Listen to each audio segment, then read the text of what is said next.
Nabaramukije ndabahe ikaze gukurikirana ca iganiro canyu The Chat.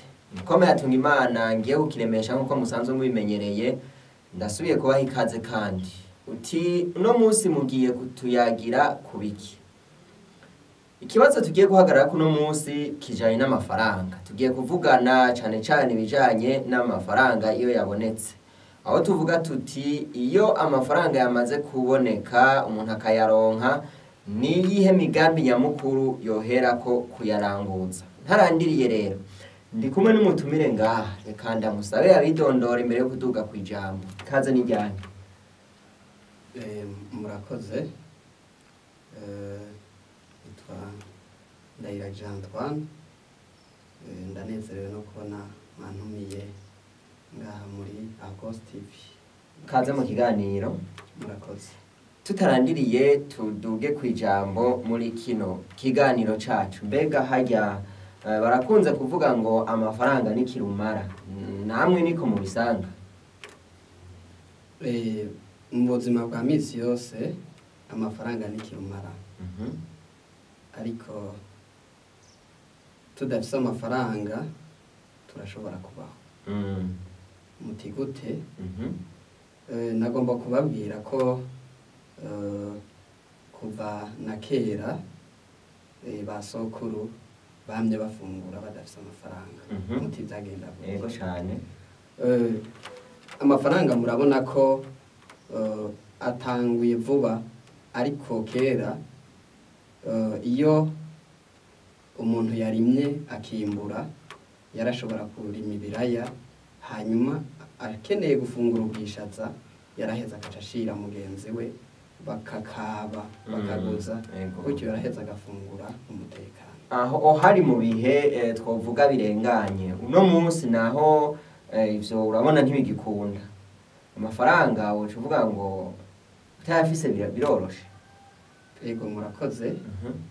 Mu by'ukuri amafaranga nivyo twavuze ko ari kirumara, arakenewe cyane. Aho rero twari mu bihe bya kahise, ariko uyu munsi uko tugenda turatera imbere murabona ko amafaranga mbere uri hano yavuze ati avec la monnaie on fait tout. Amafaranga akora byose. Amafaranga akora byose. Nuko rero uyu munsi murabona ko udafise amafaranga ntiyoheza ngo abari kajana n'ibihe tugeze ku uwo munsi. Ego cyane. Mbega tubandanije amafaranga mwebwe musanga akenewe cyane hoho angana gute? Murakoze. Amafaranga nivyo arakenewe, ariko mu mpondero zo turitiza abanditsi bagiye barasesangura. Hariho umwanditsi yavuze ati nivyo amafaranga arakenewe mugabo l'homme n'est satisfait. Nivyo amafaranga arakenewe cyane iyo turiko turayikenuza mu byo dukeneye, na cyane ubu muri ibihe tugezemo haba gufungura canke kurondera ico wambara canke kurondera kumbure nico ushobora kubamo. Ego nivyo narimbajije hoho abonetse haboneka yangana gute? Ku ruhande rw'iwawe amafaranga angane gute abonetse? Murakoze. Mu bisanzwe kugira ngo amafaranga haboneke ayagukwiriye biragoye, ariko reka ngerageze kucishura kuko amafaranga nivyo navuze ko uyafise urashobora gukora byose. None rero bivanye n'urugezo rw'umuntu ayakeneye ko, na cane imigambi afise. Mbega ngomba gukora imigambi yihe, niho aca heza akadetermina amafaranga akeneye uko angana. Ego cyane. Ariko kuyaronka, ariko ukaronka ayabaye ajya atakubuza kurara ubusa canke atakubuza kugura gahuza umugabo abaye hari ico vyonona? Biraconona mu buzima bwa misi yose. Kuko uca usanga umuntu adatera imbere, ahubwo atera asubira inyuma nk'ibirenge. Uronse ntica ntikiza y'amafaranga uca wumva ko ata migambi ushobora gukora na cane cane haba mu migambi ijanye n'iterambere wowe ukiteza imbere ndetse ugateza imbere n'igihugu cakwibaruka. Yego.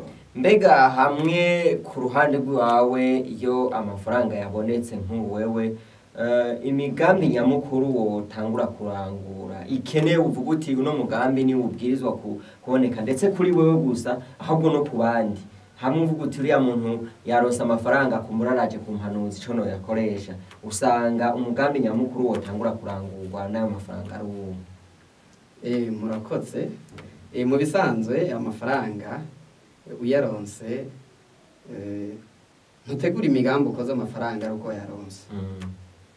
Mu bijanye na les projets entrepreneurial muri make imbere yo kuronka amafaranga faut que wiyumvira igikorwa uzokoza amafaranga, hanyuma gutyo amafaranga uyaronse uraheza ukaca uyakoza ya migambi wategura uti mbega iyo migambi niyihe.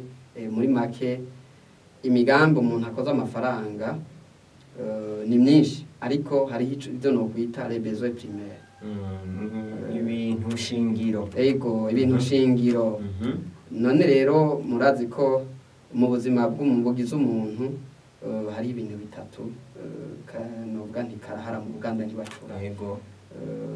Gufungura, udafunguye urazi ko ubuzima bw'iwawe buri kurabwiyaka, utambaye kandi urazi ko baca bakwita kurengeye n'umusatsi, hanyuma ugaheza ukagira aho uba, uvuga ukagura agaparcelle, gutyo ugaheza ukakubaka. Ni ivyo wewe usanga uvuga uti iyo amafaranga yabonetse ibintu bitatu nyamukuru woherako n'ivyo. Ego cane n'ivyo nyene, ibindi biraheza bikaza mu nyuma. Mbega ko tubona hariho abantu bashobora kuronka amafaranga gihutihuti, ukazibona Imana iracanye mbonye uraronse amafaranga akacagura nk'umuduga, uwo nawe ugira aho wovuga yuko aba yihenze? Murakoze. Umwanya umwe novuga nti bivanye n'ibimuryohera, kuri we ntababona ko yihenze, ariko kuri jewe nk'umuhinga novuga ko aba yihenze cyane gose. Reka mu nkundire nisunga akarorero, hariho umuntu yagiye araka amafaranga muri banki, ayaka atarondeye umufasha kwelabora projet, ariko aca murondera yaronse amafaranga ingurane yamaze kuyaronka. Muti vyaciye bigenda gute? Yaciye ahitana igice c'amafaranga aca agenda akiguramwo imodokari, aca arahindukira mu nyuma aca kubaza uwo mufasha kwiga projet. Yaciye amubwira ati ico ndagufasha genda ugerageze usubire ugurisha ijya modokari, hanyuma amafaranga uyasubize muri banki, hanyuma ucuza twige projet uzoheza ucugenda uyatore, hanyuma nzoca ndakwereka umugambi uyakoza. Bisigura ngo imbere yo kuja gutora amafaranga, imbere ko amafaranga uyaronka, iga mbega amafaranga nine yaronka nzo yakoze iki, hanyuma gutyo urumva ko bigaruka kuri bya nkenegwa by'umuntu by'ibanze, hanyuma bigira kabiri bikaza. Murakoze. Mbega tugarutse kuri uwo muntu uvuga yoba yaramuhanuye akamubwira ati banza ugurisha ijya modokari, ariko hanyuma niwaheza uyagarukana amafaranga uyashyire muri banki, hanyuma heza ugaruke tubivugane.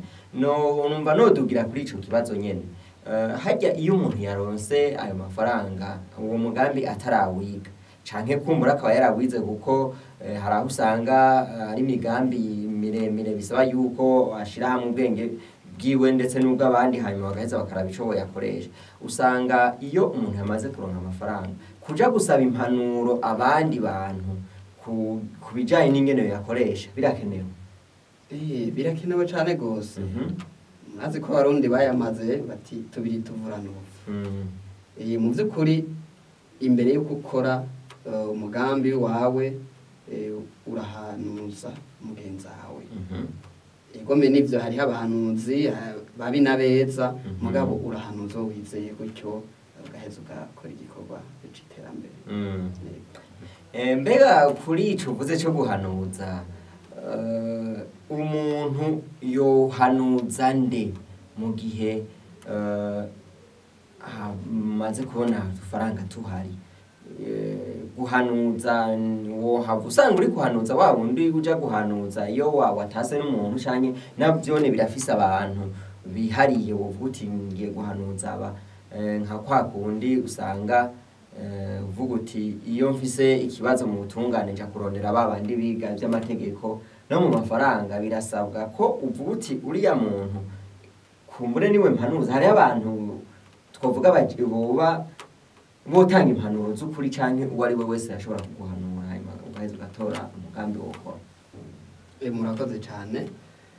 Mu bisanzwe ntumva gutora uwo ari we wese kuko nibyo turi mu kiganiro kijanye n'amafaranga, hanyuma mbega amafaranga uyaronse uyakoze iki. Mu bisanzwe hariho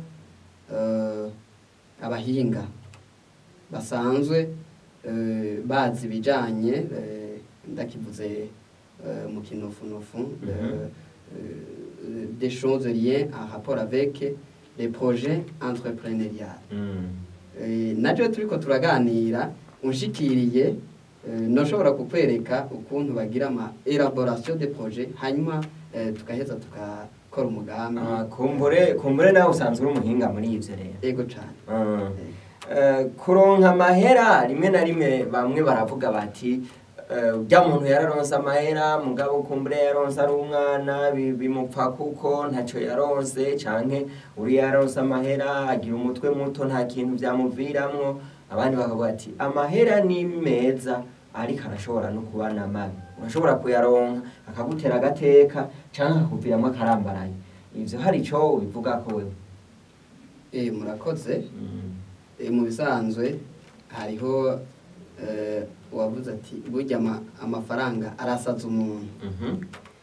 Musanzwe mubizi ko rimwe na rimwe iyo uronse amafaranga hariho abaca bandurukiraho bagira ubwishime, ugasanga mu kibano umwe n'uwundi asigaye avuga ko atibona, ugaca utangura kugura amagostime hanyuma n'imodoka bimwe twavuga hanyuma ugaca usanga mu kibano ahubwo ntugishaka nuko ushira muri iyo modokari umuntu n'umwe. Muri make nuko mu bijanye nuko kuronka amafaranga ikihutirwa nuko ukora imigambi twabivuze igutuma ubaho, haba mu gufungura, mu kwiyambika canke naho uba.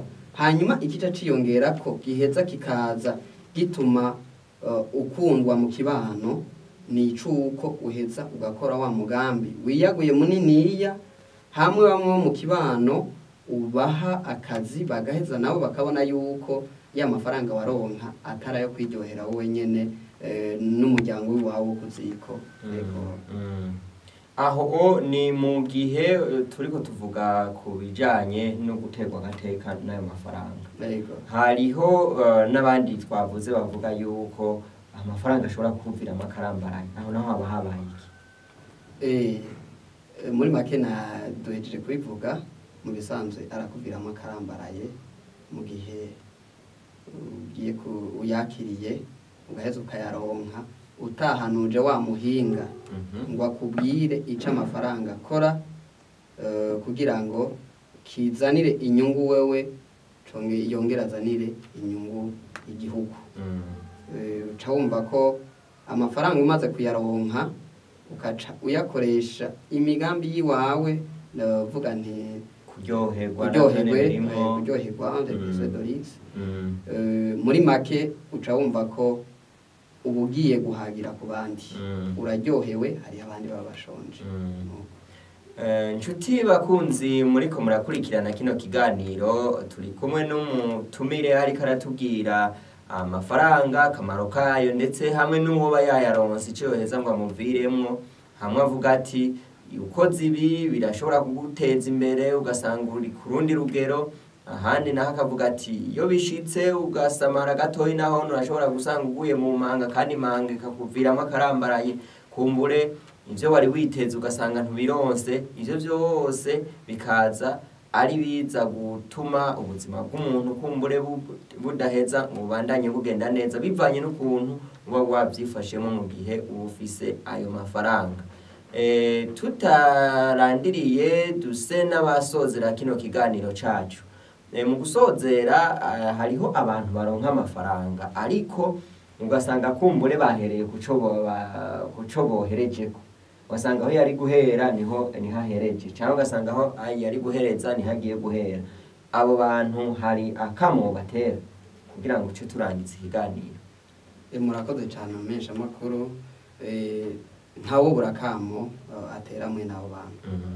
Mu bisanzwe nkuko twabivuze, amafaranga arashobora kuviramo iciza canke ikibi bivanye nuko wavyitwaye, ariko mu mibereho y'abarundi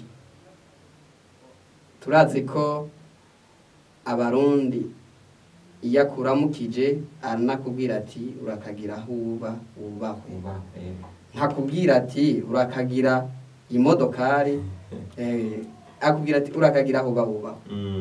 Uca wumva ko bica bigaruka muri bimwe twavuga ko ivyankenerwa vy'umuntu iyo aronse amafaranga agerageza kurondera ahaba. Ico niyo ntambwe niryo shingiro, na cane cane muri iki gihe ca none tuzi yuko amafaranga bamwe n'abandi abatera ubwishimiye bayaronse agaca abapfako imva gusa ataco bayakoresheje. Ni kuri kano kamo kuno mutumire wanje Antoine Ndayiragije turangirije ko kino kiganiro. Reka tumushimire, twongere namwe mwadukurikiranye tubabwire duti kibwirwa n'icumva nayo ngo icerekwa n'ikibona. Kumbure zino mpanuro bino vyiyumvira aterereye ntibibuze ico bigusigiye. Kumbure hariho n'uwabonye canke nawe nyene ejo canke igihe ejo urayaronka amafaranga ariko ukaba utarabona neza ico uri buhereko kugira ngo uyakoreshe. Rero nahawe rero guheza ugafata ingingo, hanyuma twizere yuko kino kiganiro cakubatse. Tumushimire kuba yitavye kino kiganiro. Nanje ndabashimiye muri Argos TV, nejo ni mwantumira nzogaruka. Murakoze cyane namwe mwariko muradukurikirana, tubashimire kuba mudukurikiranye. Mugire aho muba mwubawe, mugire umugisha, mugire Imana n'imangazine. Naho utaha murakoze.